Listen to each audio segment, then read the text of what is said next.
Hello guys, അപ്പം എല്ലാവരും ഓണാക്കി അടിച്ചു വിളിച്ചെന്ന് വിചാരിക്കും. ഇന്നത്തെ ഐറ്റം എന്ന് പറയുന്നത് ഇതാണ് സാധനം. അപ്പം ഇതൊരു ബ്ലൂടൂത്ത് സ്പീക്കറാണ്. നമുക്ക് ഇതൊന്ന് ഓണാക്കി നോക്കാം.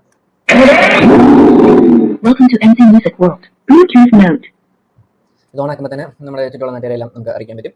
അപ്പം ഇതിൻ്റെ സൗണ്ടും കാര്യങ്ങളൊക്കെ നമുക്ക് നോക്കാം. അതായത് ഇവിടെ വോളിയം കൂട്ടാനും കുറയ്ക്കാനുള്ള ബട്ടൺ ഉണ്ട്. പിന്നെ അടുത്ത സോങ്ങിലോട്ട് പോകാനുള്ളതുണ്ട്. പിന്നെ ഇതിൻ്റെ ഇവിടെ തന്നെ പെൻ കുത്താനും മെമ്മറി കാർഡ് ഇടാനുള്ളതുണ്ട്. പിന്നെ ഒരു ചാർജിങ് പോർട്ടുണ്ട്. പിന്നെ ഇവിടെ ഓൺ ഓഫ് അത്രയ്ക്ക്. അപ്പോൾ നമുക്ക് ഇതൊന്ന് കണക്ട് ചെയ്ത് നോക്കാം. ഈ സാധനം അൺബോക്സ് ചെയ്യണമെന്നൊക്കെ വിചാരിച്ചാണ്, പക്ഷേ അതിന് മുന്നേ തന്നെ ചേട്ടൻ അൺബോക്സ് ചെയ്തു. സാധനം കണക്ട് ആയിട്ടുണ്ട്.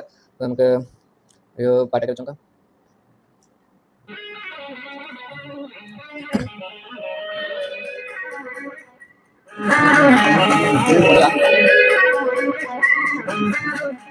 അപ്പം ഇതിൻ്റെ സൗണ്ടും കാര്യങ്ങളൊക്കെ നോക്കുകയാണെങ്കിലും അത്യാവശ്യം നല്ലൊരു സൗണ്ട് ക്വാളിറ്റി ഒക്കെ ഉണ്ട്. ഇതിൻ്റെ റേറ്റ് വന്ന് 700 ആ റേഞ്ചിലാണ് വരുന്നത്. ആ റേഞ്ചിന് എന്തായാലും നല്ല ക്വാളിറ്റി ആയിട്ട് തന്നെയാണ് കിട്ടിയിരിക്കുന്നത്. പാട്ട് കേൾക്കാത്ത സമയങ്ങളിൽ വേണമെങ്കിൽ നമുക്ക് ഇതിനെ കളിച്ചുകൊണ്ടിരിക്കാം. അപ്പം ഇത്രയുള്ളൂ ഇന്നത്തെ വീഡിയോ. പുതിയൊരു വീഡിയോ ആയിട്ട് അടുത്ത് കാണാം. Okay, by.